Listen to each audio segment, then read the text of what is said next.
The evening sky over the small seaside town glowed in soft shades of orange and pink as the waves rolled gently onto the shore. People were getting ready for the grand charity dinner at the town's most elegant hall, a place usually reserved for the wealthy and well-known. The scent of flowers and expensive perfume filled the air around the venue, and laughter echoed from the doorway where guests arrived in shining cars and fancy clothes. Among them walked a man who didn't quite fit in with the crowd. He wore a clean but simple shirt and trousers, his hands rough from years of hard work. His name was Thomas, a humble fishmonger who spent most of his days at the harbor selling fresh catches to locals and restaurants. He wasn't rich, but he was known for his honesty and kindness. That evening, Thomas hadn't come to dine or be seen. He had only come because the event organizer had invited him to deliver the seafood he had provided for the dinner. Fresh oysters, salmon, and crab that everyone would enjoy. He never expected to step inside the hall, but when the organizer noticed him standing by the delivery area, she smiled politely and said, "You can join us for the dinner, Thomas. After all, your hard work made tonight's menu possible." At first, he hesitated. He looked down at his clothes and then at the people walking past in suits and glittering dresses. He wasn't sure if he belonged there, but the woman insisted, and her kindness convinced him to accept. "Just for a little while," he said softly, giving a humble smile. As he walked into the brightly lit hall, he felt dozens of eyes turned toward him. The room was grand. Golden lights hung from the ceiling, crystal glasses sparkled on every table, and a grand piano stood proudly near the front. Soft music played in the background, blending with the chatter of the guests. But Thomas couldn't ignore the way people stared at him. Some turned their heads slightly, whispering to each other. A few covered their noses subtly, pretending to be casual about it. He overheard a man's low voice say, "Is that smell coming from the fish delivery?" Another woman laughed quietly. "I think the fishmonger didn't wash properly before joining us." Thomas's ears burned, and he lowered his head. He wanted to disappear. He had washed himself carefully before coming, even used soap twice to make sure he smelled fine. But years of working with fish left traces that never quite went away. His hands, though clean, still carried a faint scent no soap could fully remove. He tried to find a quiet corner away from the crowd. The scent of food being served filled the air. Grilled lobster, buttered scallops, and roasted vegetables. It was his catch, but he wasn't sure he even had the appetite to taste it now. He simply sat near a side table, looking around at people laughing, raising glasses, and complimenting each other's clothes and jewelry. A group of young guests nearby noticed him sitting alone. They were dressed sharply, one of them wearing a white blazer and an arrogant smile. "Look," the man said loudly, "the fisherman's here. Maybe he'll teach us how to gut a fish before dessert." The group burst into laughter. Thomas looked away. He didn't want to cause a scene. He reminded himself that he was a guest by chance, not by status. Still, the sting of their words sank deep into him. He thought of the early mornings at the dock, the cold wind, the sound of seagulls, the smell of salt and fish that clung to everything. He thought of the effort it took to pull in nets, to bargain with restaurant owners, to make sure his family had enough for each week. It was honest work, but not glamorous, and tonight it was clear that some people couldn't see the dignity in that. As he sat quietly, the music from the grand piano stopped. A woman in a silver dress stood up to speak into the microphone. "Ladies and gentlemen," she said warmly, "we're thankful to everyone who helped make this evening special, especially to the local fishermen who brought us the best of the sea." People clapped lightly, but most eyes turned toward the pianist who had been playing earlier. He was a tall, confident man known for performing at events like these. The pianist smiled charmingly and said, "Since we're celebrating all sorts of talents tonight, maybe someone from the crowd wants to give the piano a try." The crowd murmured with amusement. Then the young man in the white blazer, the same one who had mocked Thomas earlier, grinned mischievously. "What about our fish expert over there?" he called out, pointing toward Thomas. "He's been sitting quietly all evening. Maybe he can entertain us before dessert." The guests laughed again. Some tried to hide their smiles, but others looked openly entertained by the idea. Thomas froze.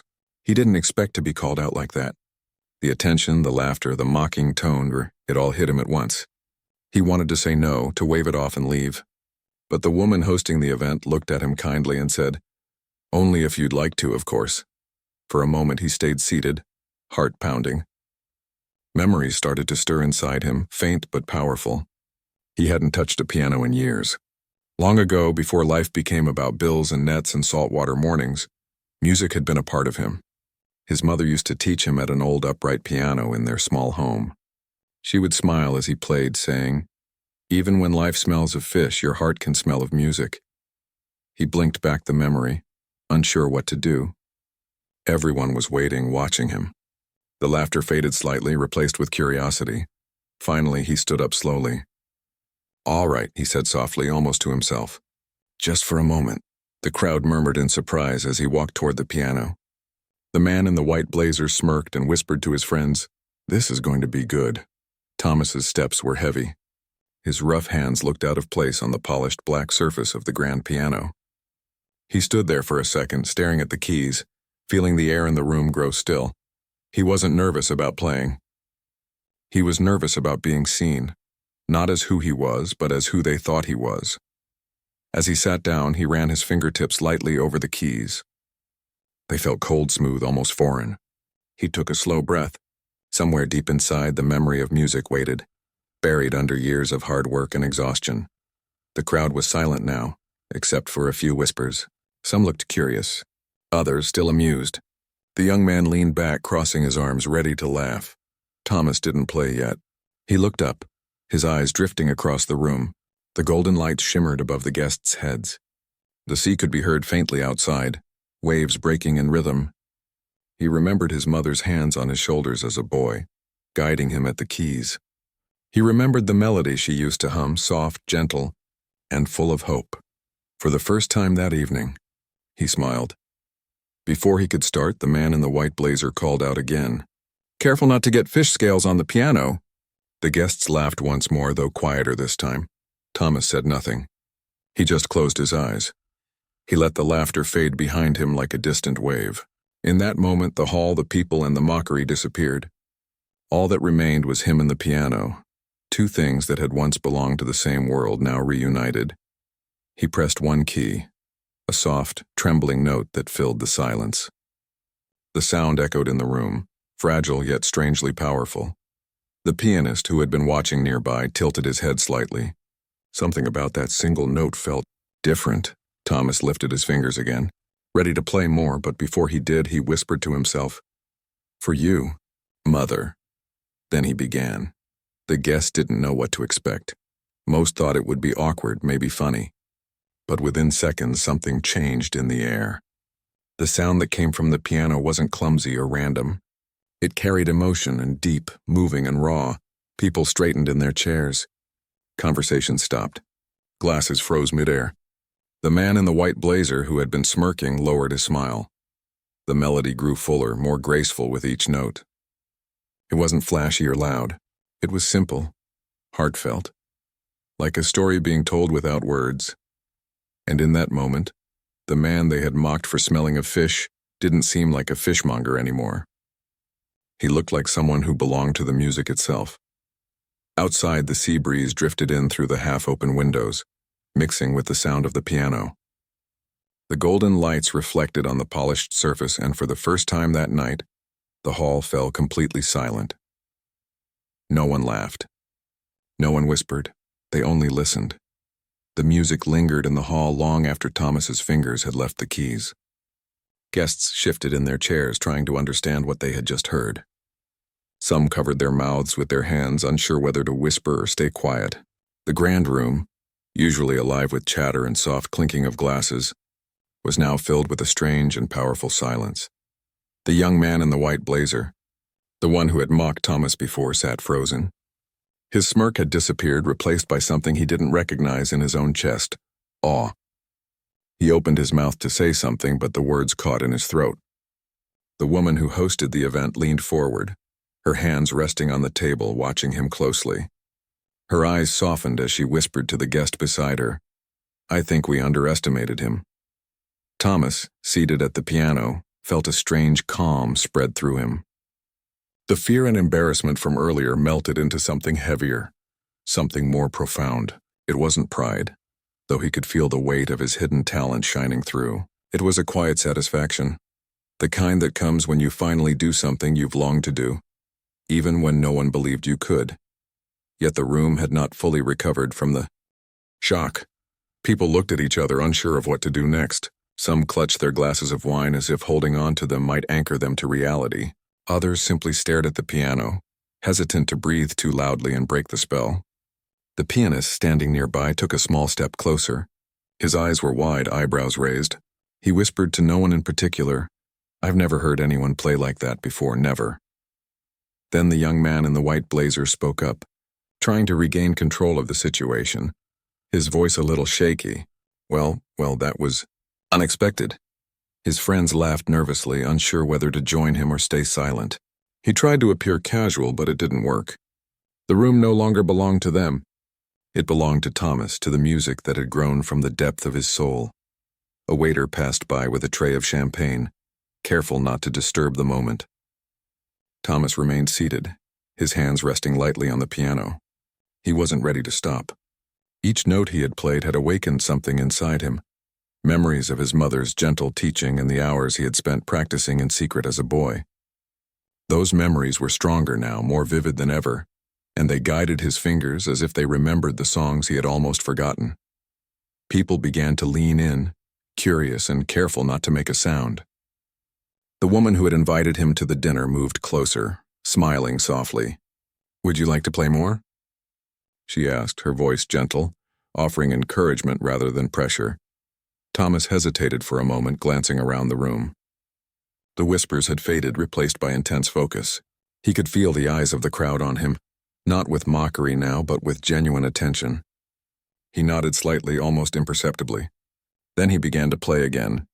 The first few notes were soft, like a breeze brushing across the sea. Then they grew bolder, more confident, carrying with them emotion and stories without words. Thomas's music spoke of long mornings at the harbor, of the salty wind in his hair, of the joy and sorrow he had known in his quiet life. Each note painted a picture, and the guest could feel it without needing to understand it fully. The young man in the white blazer shifted in his seat, trying not to show how impressed he truly was. He had expected this to be a joke, a moment of humor at someone else's expense. Instead, it was awe-inspiring. He watched Thomas's hands move over the keys, rough yet precise, bringing life to the music in a way no one had expected. People began to whisper quietly among themselves, though never loudly enough to disturb the performance.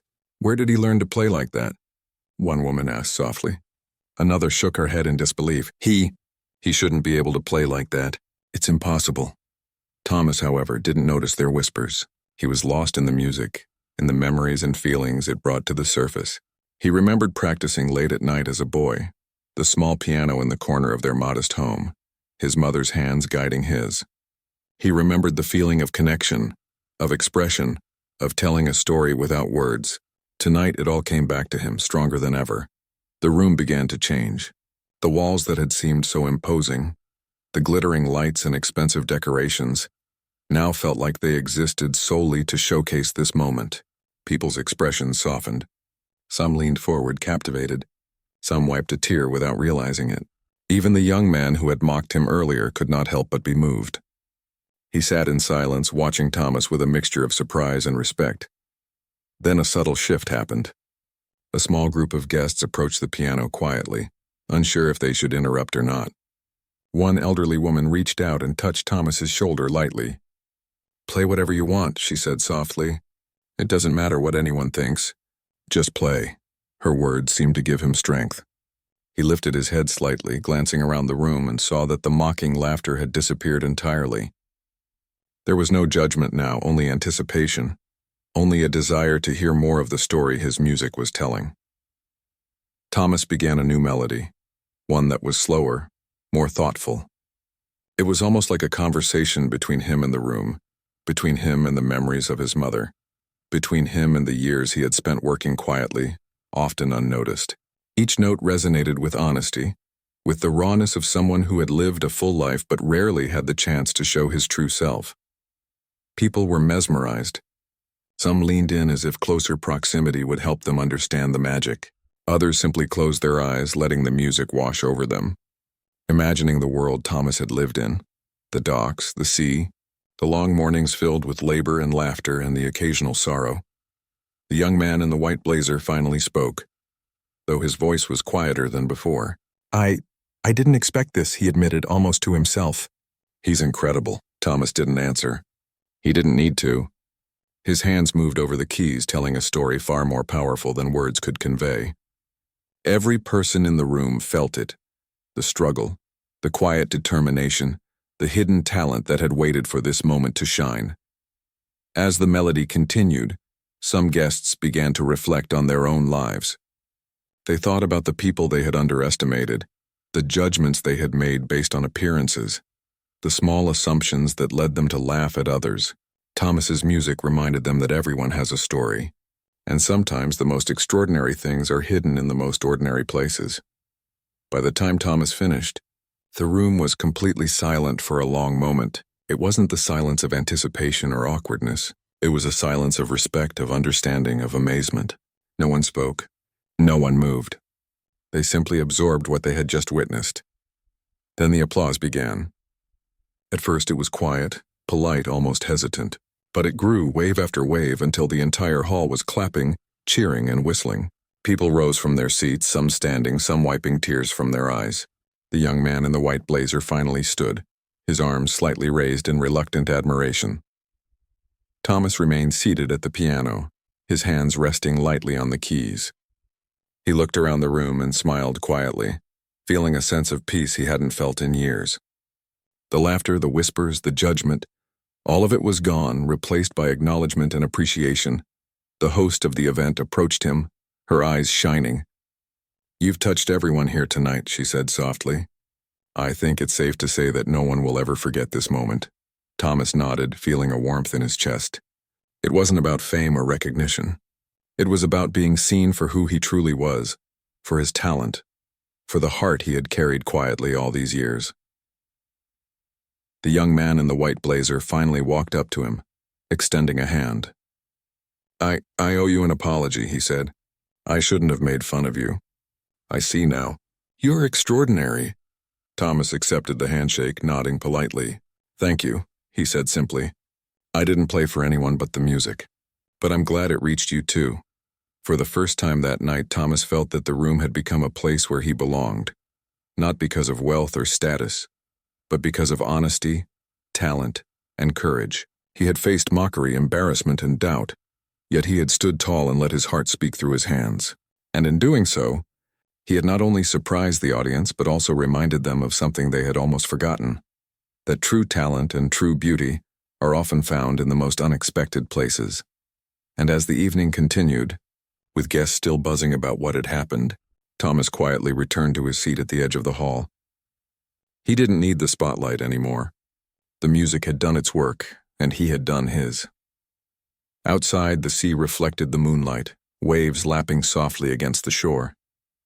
And somewhere deep inside Thomas, a sense of fulfillment settled in, one that no laughter, no insult, and no judgment could ever take away again. The applause still echoed softly through the hall when Thomas stood up from the piano. His fingers tingled from the music and a warm glow of satisfaction spread through him. He wasn't used to being the center of attention, and yet for the first time in his life he didn't mind it. He felt a strange mix of pride and humility, like a seed that had lain dormant for years finally sprouting. The guests began to settle back into their seats, murmuring among themselves. Their earlier laughter and mockery had vanished completely. The room felt different now, and quieter, warmer, and more attentive. People were no longer focused on appearances or social status. They were focused on him, and the story his music had just told. One of the event organizers, a kind woman with gentle eyes, approached him. "Thomas, that was extraordinary," she said softly, leaning closer so only he could hear. Would you consider playing a little more? Just for those who want to listen?" Thomas hesitated. He had given a glimpse of his talent already. He could have stopped and quietly returned to the edge of the room. But as he looked around at the guests, he saw their curiosity, their awe, their longing to witness more. And deep inside, he felt a call he could not ignore. The piano had always been a part of him. Tonight, it was asking him to speak, to tell the rest of his story. He nodded slowly. "All right," he said quietly, and returned to the piano. The crowd leaned in slightly, a hush settling over the room. He placed his hands gently on the keys. The first notes were soft, almost hesitant, as if testing the waters. But soon they grew stronger, more confident, and carried a depth of feeling that was impossible to ignore. The music was no longer just notes arranged in a melody. It was a conversation, a story that no words could capture. As he played, memories filled his mind. He remembered the long mornings at the harbor, the icy wind cutting across his face as he loaded crates of fish. He remembered the smell of salt, of seaweed, of the ocean itself.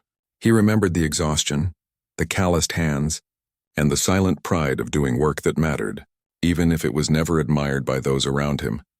The music flowed through him, shaped by every struggle he had endured, every small victory, every moment of quiet joy. And for the guests in the hall, it was like nothing they had ever heard before. Some leaned forward in their chairs, captivated. Some closed their eyes, letting the sound wash over them, imagining the life that had created such beauty. The young man in the white blazer, still seated near the front, shifted uncomfortably. He had expected a moment of entertainment, a laugh at someone else's expense. Instead, he was confronted with something extraordinary. He watched Thomas's hands move over the keys with precision and grace, yet there was a raw honesty that made every note feel alive. I didn't expect this, he muttered under his breath. His friends looked at him, confused. He could only shake his head, unable to form a proper sentence. The arrogance he had carried in the room earlier had disappeared. Thomas played for what felt like an eternity, though in reality it was only a few minutes. Every note, every chord seemed to tell a part of his life. He played songs he had composed as a child, pieces his mother had taught him, and even improvisations that had come to him in quiet moments when no one was watching. For the first time in years, he felt completely free. The hall, the people, the judgments, and all of it faded. There was only him and the piano, and the story they were telling together. A few guests wiped their eyes, moved by the depth of emotion in the music. They had come expecting a simple dinner, perhaps some light entertainment, but instead they were witnessing something powerful and human, something that reminded them of the value of every person, no matter their background. Thomas didn't stop to look at the audience. He didn't need to. He could feel their attention, their respect, their amazement, and that gave him courage. As he continued, he noticed the pianist who had been playing earlier standing a few feet away. His expression was one of wonder. He watched Thomas with a quiet respect, realizing that talent like this wasn't learned in concert halls or expensive schools. It was nurtured in life, in experience, in the quiet moments when no one was watching. The young man in the white blazer finally leaned forward, curiosity replacing his earlier smugness. He whispered to a friend, How can someone like him play like that? It doesn't make sense, his friend shrugged, equally captivated. No one had an answer. It wasn't about logic or training.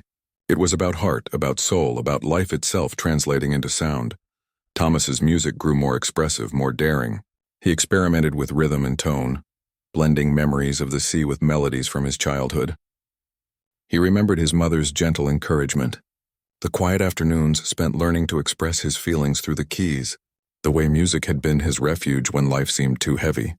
And now, all of that experience, all of that emotion, poured from his fingers into the piano and filled the hall. Guests were leaning in, holding their breath, caught in the spell of something beautiful and unexpected. The host of the event approached him quietly, watching his hands move over the keys. "Thomas," she whispered, this is incredible. Everyone should hear this.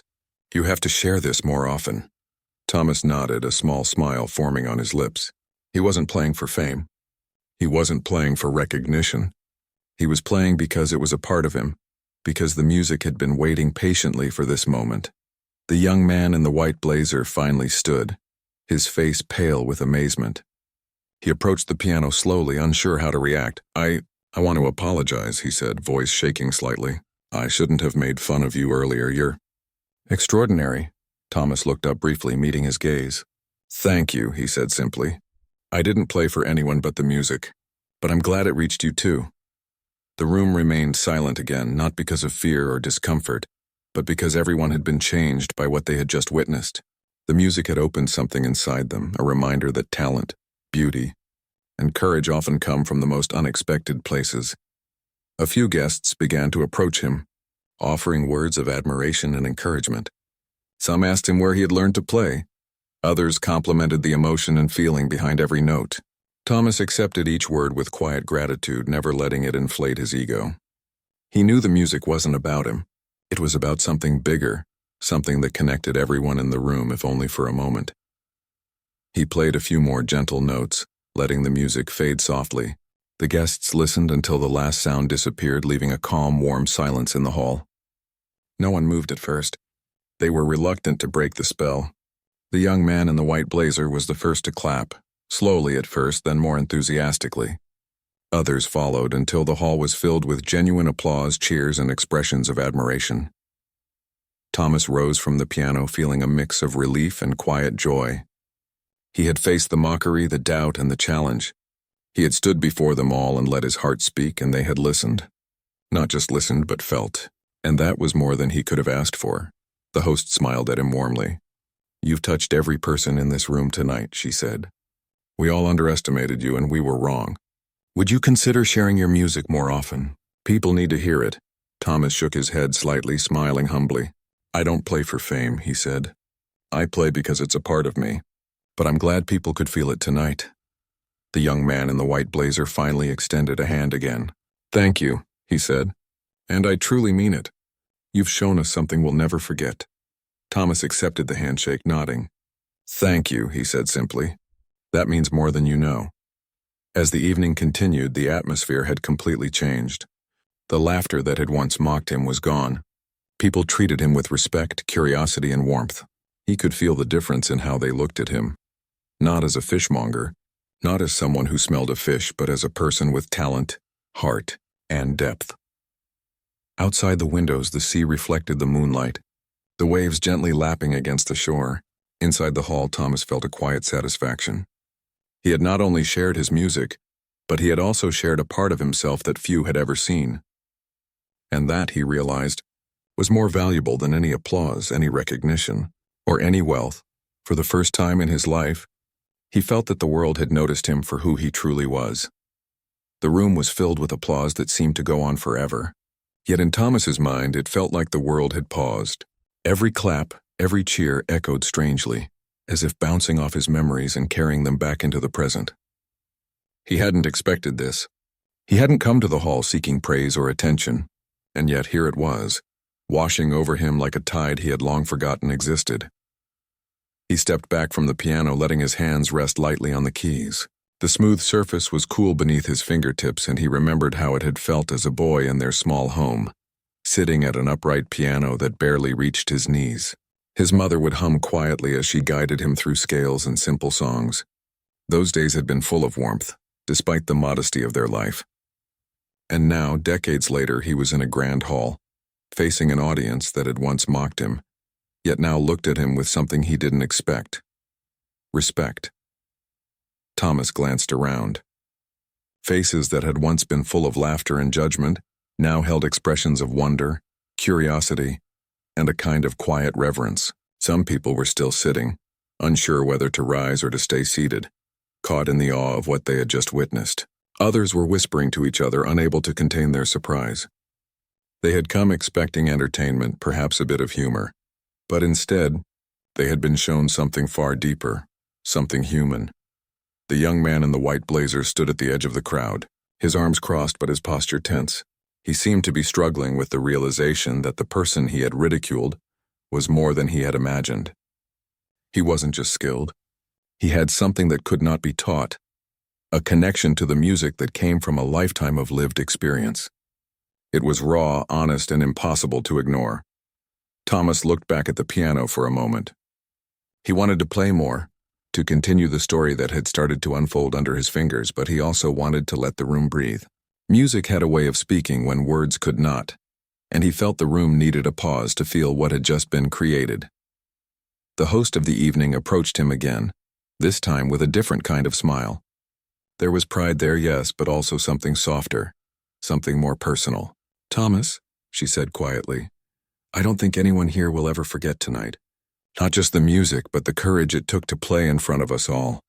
He nodded, feeling the warmth of her words. Courage had not been absent, but it had been quiet. hidden behind years of hard work and humility. Tonight that courage had been visible, tangible, carried on the notes that had flowed from his hands. He took a deep breath and looked around the hall once more. Some guests were still watching him with awe. Some were wiping tears from their eyes, and others were simply absorbing the moment in silence. It was as though the music had created a temporary bridge between lives, the wealthy and the humble, the experienced and the curious. And for a brief moment everyone had been equal in their attention and admiration. The young man in the white blazer finally stepped forward, his voice quieter now, almost unsure. "Thomas," he began, I owe you an apology.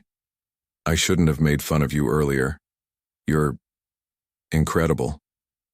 Thomas met his gaze and gave a small nod. "Thank you," he said simply. "I didn't play for anyone but the music, but I'm glad it reached you too."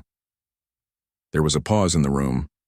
The applause had faded, leaving a quiet hum of conversation and reflective silence. People began to talk again, but differently now. Their voices were softer, more thoughtful. Some were complimenting Thomas quietly. Others were discussing the unexpected beauty of the music and the story it seemed to tell. For Thomas, this silence was different from the earlier one. Before, it had been tense, filled with judgment and anticipation. Now it was warm, almost comforting. It carried understanding and appreciation. It allowed him to feel seen, not for his occupation, not for his appearance, but for the depth of who he was and the emotions he could convey through music. He remembered the long mornings at the harbor, the hard work and the exhaustion. He remembered the small victories, the quiet moments of joy and the unspoken pride in doing work that mattered, even if others overlooked it. That entire life, which had once seemed ordinary and unnoticed, had now been given a voice through the piano, and for that he felt a deep, quiet satisfaction. Some guests approached him, carefully, almost reverently. They asked where he had learned to play, what inspired him, and how he had developed such skill. Thomas answered humbly, explaining about his mother and the lessons she had given him. He spoke about the long years of practice in secret, the melodies that had come to him in quiet moments, and the love for music that had never left him. The host returned to him once more, placing a gentle hand on his shoulder. "Thomas," she said softly, "tonight you reminded all of us of something important. Talent doesn't always come from the schools or the spotlight. Sometimes it's nurtured quietly in unexpected places, by people no one would guess. You've reminded us of the beauty and humility and perseverance." Thomas nodded, feeling a lump in his throat. He wasn't used to such attention, but he felt grateful for the acknowledgement. It was not about praise or fame. It was about being recognized for something real, something that came from within. The crowd began to relax, the tension dissipating into a shared feeling of wonder. People spoke in hushed tones, reflecting on what had happened. They had witnessed not just skill, but heart. Not just music, but a story of life, courage, and hidden potential. And they had been part of it, even if only for a few moments. Thomas felt a shift within himself as well. For years he had carried his talent quietly, thinking it was something private, something to be tucked away behind the responsibilities of life. But tonight had shown him that it was not just for him. It could reach others, touch them, inspire them, even change the way they saw the world. The young man in the white blazer finally approached him again, this time with a more relaxed demeanor. I realize now how wrong I was," he admitted. "I judged you by appearances, by what I thought your life should be. I see now that I was blind. You've taught me a lesson I won't forget." Thomas smiled faintly, a mixture of kindness and quiet strength. "We all make judgments," he said softly. "The important thing is what we do after we see the truth." A few other guests came forward, shaking his hand, expressing admiration and asking questions. They wanted to know about his life, his music, and how he had learned to play with such feeling. He answered each question humbly, never boasting, always grateful for the opportunity to share his story. Outside, the sea continued its gentle rhythm, waves breaking softly against the shore. The moon reflected off the water, casting a silver glow into the hall through the large windows. It seemed as if the world outside had mirrored the calm and peace that had settled inside Thomas's heart. He returned to the piano one last time, touching the keys lightly. He didn't play loudly, didn't seek to impress. He simply allowed a few notes to flow, gentle and soft, a farewell to the moment, and a quiet thank you to the room that had finally seen him for who he was. The guests listened, leaning forward in their seats, letting the sound fill the hall. Even the young man in the white blazer who had once mocked him sat quietly, watching, listening, learning. As the last note faded, the room remained silent for a heartbeat longer than usual. Then, slowly, the applause began again. This time deeper, richer, more sincere. It wasn't just admiration for skill. It was acknowledgement of courage, of heart, of a life lived honestly and beautifully despite the odds. Thomas rose from the piano, taking a moment to look around the room. Faces that had once held judgment now held respect. Eyes that had doubted him now shone with understanding. And for the first time in years he felt truly seen. The host of the event approached one last time, smiling warmly. "Thomas," she said, "tonight you have reminded all of us that every person has something to give. That talent, courage, and beauty are often hidden in the most unexpected places. We are grateful to have witnessed it." Thomas nodded, a quiet smile forming. "Thank you," he said softly. "I'm just glad I could share it." As the evening continued, people spoke in hushed tones, sharing their amazement and reflections. The mockery, the laughter, and the judgment that had greeted him when he first entered the hall were gone completely. All that remained was respect, admiration, and a newfound understanding of what it meant to truly see someone. Thomas left the piano for the moment, stepping back to the edge of the hall. He didn't need to be in the spotlight anymore. He had told his story, shared his music, and in doing so, had transformed not only the room, but himself. The sea outside continued to reflect the soft glow of the moonlight, waves gently touching the shore. Inside, Thomas felt a sense of calm and fulfillment he hadn't known in years. He had faced doubt, mockery, and fear. Yet he had emerged stronger, sharing a part of himself that was honest, beautiful, and human. And as he looked around the hall, one last time before moving away, he realized something profound. The silence after the music was more important than the music itself. It was in that silence that hearts were touched, minds were opened, and respect was earned. For Thomas, the moment wasn't about applause, recognition, or reward. It was about being seen, being heard, and being understood. And that, he knew, was worth more than anything else in the world. The night continued, but for Thomas it felt as if time had slowed.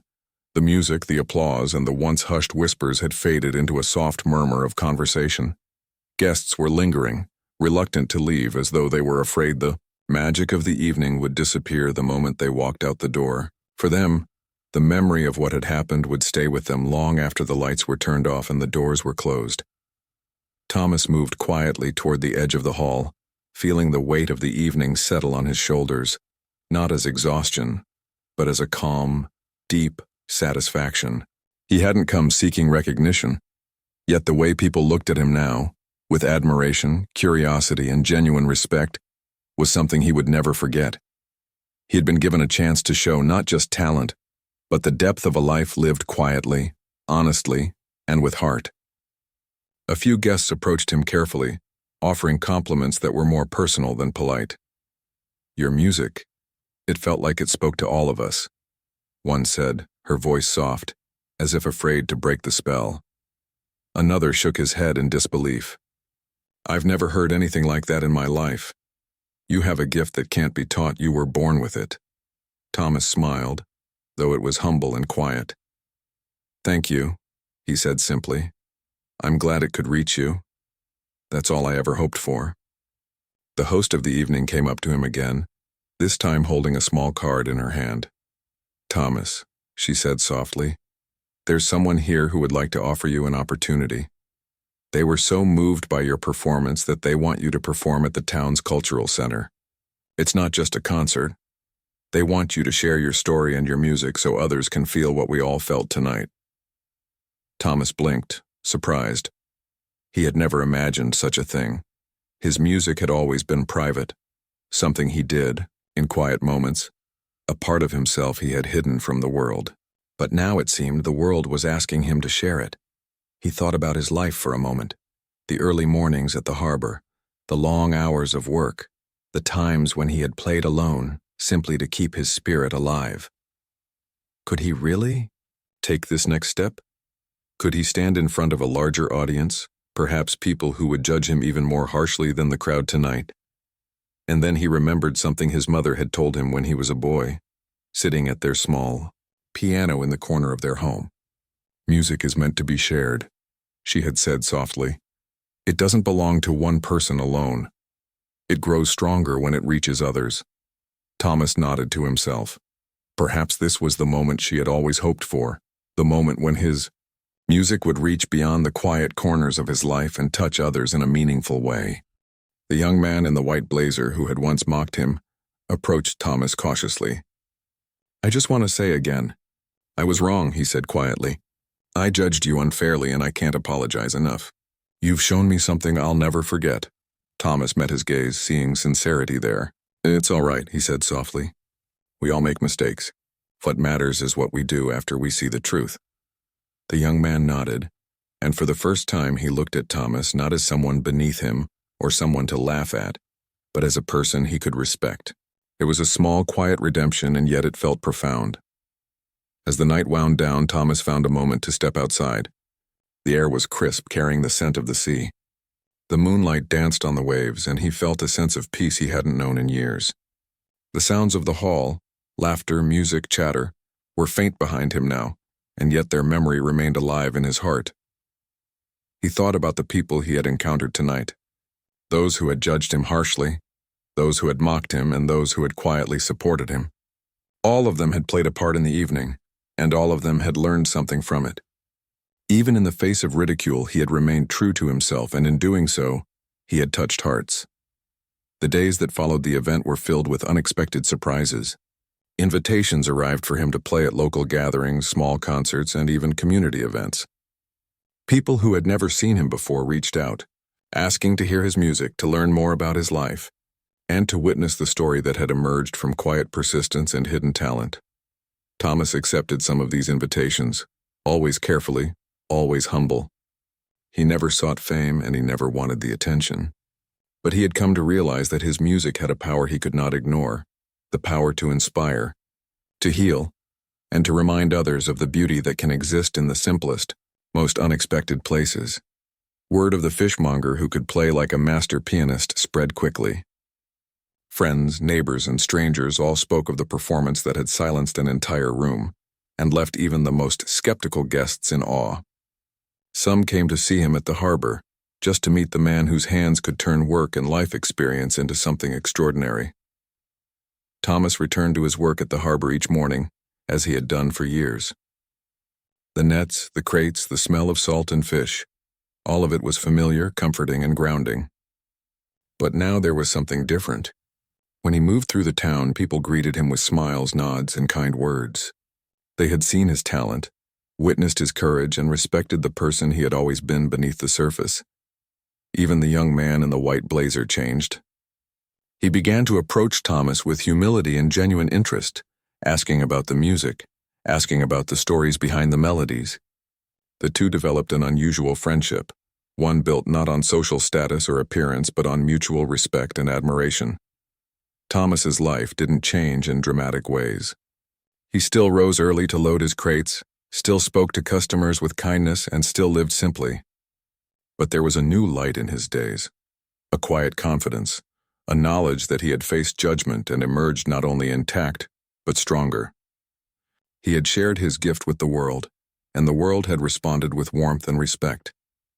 One afternoon, while setting up his stall at the harbor, Thomas noticed a small group of children gathered nearby.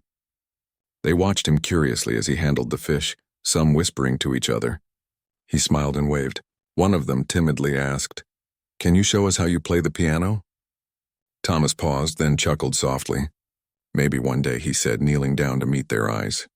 Music is something you feel inside first. If you listen carefully, it will guide you. The children nodded, wide-eyed, absorbing his words. For Thomas, it was another reminder of why sharing his gift mattered. It wasn't about applause or recognition. It was about connection, about giving people something to remember, something to inspire them long after the notes had faded. Months passed, and Thomas continued to live his life quietly. Yet his story continued to ripple through the town. People spoke of the evening when a humble fishmonger had silenced a room with his music. They told the story of courage, of hidden talent, and of the reminder that no one should be underestimated. Through it all, Thomas remained himself, honest, kind, and grounded.